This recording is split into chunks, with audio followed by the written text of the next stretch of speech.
7, you have to get out of the net on a make, push it up if you're Giltner. Second one is off. Giltner. Three-pointer is blocked. Three on the way is just off. Foul called. Is it on the three-point shot? It is. There's going to be 3.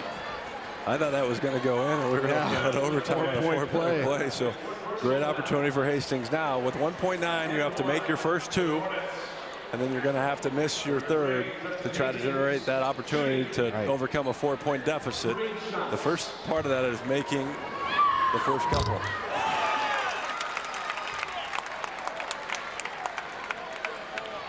So he needs to make the next 2. Well, now it's at least a 3-point game, so a miss here and a 3-pointer could tie it. And Coach Drew is going to take a timeout and probably diagram up some type of a tip play. Put a couple players out on the wing. You have certainly Drew out that's big enough and athletic enough to get up and bat the ball back and give yourself a chance to throw a 3 up and force overtime. Final timeout by the Hornets. No timeouts left. 1.9 seconds left of the clock. Well, we've got an exciting one here. This is one of those you're going to want to keep for a lifetime if you're involved in it. So give us a call if you'd like to order a DVD. NETnebraska.org. You can log on, follow the prompts, and order there as well. Or give us a call. Make it easy at 800-868-1868. Order a copy of this or any of today's state high school championship games or last weekend's.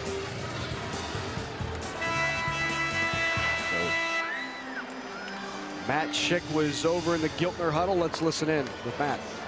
Yeah, Coach Drew wants Hastings to brick this one hard. That's really the only time you'll ever hear a coach tell a player to do that.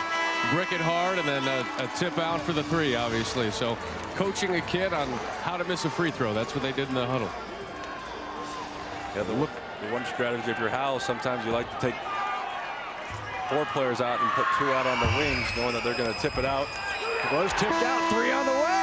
Got it! Oh, what a shot! We're going to overtime. They're going to pull the officials together and make sure the shot was off, but the play was drawn up and worked to perfection. Finley hit the 3-pointer. The officials at the scorer's table talking it over. Did he release it in time? I'm pretty sure it's good. My eyes told me it was good, but just here's a terrific One play. more look. Ott tips it out there. Called it that. Great save. Off it is. Ooh. Well, one more look. That was tough. That was closer. You got to look at the light. The light. The light is what referees look at when they go to the scorer's table. Now you can't see it from that angle. Let's take another look at that up top shot. You go to the original shot. You're going to see the light in line with the release. Tip. It is off. Boy. It is off, and it is good. That's about as close as it gets, but Giltner hits the 3 last year to win it. They hit the 3. It's hard to see. Well, we got the clock down in the lower left-hand corner. It shows 1/10. But the light up there is on before he releases it. But the light is at 0. That's why you go off the light. This clock. So the clock in the lower left-hand corner, don't pay attention. You look at the shot clock, and you're right. It is still in his hand. And it is. I think it is going to get waved off. It'll be waved off. Boy, it's still in his hand. Even in slow motion, that is an impossible call to make. That's why you have replay for these officials. There's no way. My eyes told me it was good in real time. But now I look at this as they slow it down. I think it's coming off his fingers as that light goes on. Boy, this place is going to erupt either way. If you wave that off, one crowd is going to be upset. If you count it, Howells is going to celebrate, especially with the history of Howells Giltner in football and the emotion that has gone into this game. Hasn't been the cleanest, best game played, but it has been competitive, and these kids have fought tooth and nail. And from this rivalry, what a way to finish, that they have to study a split second release of a 3-point shot. He catches. Now watch the light is on before the release. Well, It's a close call, but from our vantage point, it appears.